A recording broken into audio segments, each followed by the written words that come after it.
بسم اللہ الرحمن الرحیم۔ السلام علیکم ورحمۃ اللہ وبرکاتہ۔ رسول اللہ صلی اللہ علیہ وآلہ وسلم نے ارشاد فرمایا، اللہ کی تعریف کے لیے خوبصورت کلمات لا الہ الا اللہ وحدہ لا شریک لہ اللہ اکبر کبیرہ والحمد للہ کثیرہ سبحان اللہ رب العالمین لا حول ولا قوة الا باللہ العزیز الحکیم۔ اللہ کے سوا کوئی عبادت کے لائق نہیں، وہ اکیلا ہے، اس کا کوئی شریک نہیں۔ اللہ بڑائی میں سب سے بڑا ہے اور بے حد اور حساب تعریف اللہ کی ہے۔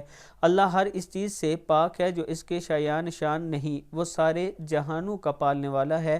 کسی میں برائی سے بچنے کی طاقت اور نیکی کرنے کی قوت نہیں مگر صرف اور صرف اللہ کی دی ہوئی، جو سب پر غالب ہے، بڑی حکمت والا ہے۔ صحیح مسلم کی حدیث ہے۔ اس کے ساتھ میں اپنے دوستوں سے گزارش کروں گا، ایک غریب فیملی ہے جن کا گھر جل چکا ہے، ان کے حالات بڑے درمیان میں خراب جو ہیں، چھوٹا یہاں پر بچہ ہے یہ برفباری بھی بھی شروع معذور ہے، ہے اور ایک ہمیں بیٹا ان کو ان کا مکان جلد سے ٹھیک ہے۔ جلد بنا کے دینا ہے۔ تو میں اپنے تمام چاہنے دوستوں والوں سے گزارش کروں گا یہ کہ میرا ان کی واٹس ایپ اپیل نمبر کریں۔ ایزی پیسہ اور قاسم جیز صاحب کیش اسی نمبر پر موجود ہے، تھوڑا کافی تھوڑا عرصے سے تعاون کریں، ہم انہیں بہت مزدوری جلد وغیرہ نہیں ہے انشاءاللہ ان کے گھر پاس، بنا کے دیں گے۔ آپ مکان السلام ان کا دیکھ علیکم سکتے ہیں، ورحمۃ یہ اللہ حالات اس ٹائم۔ وبرکاتہ۔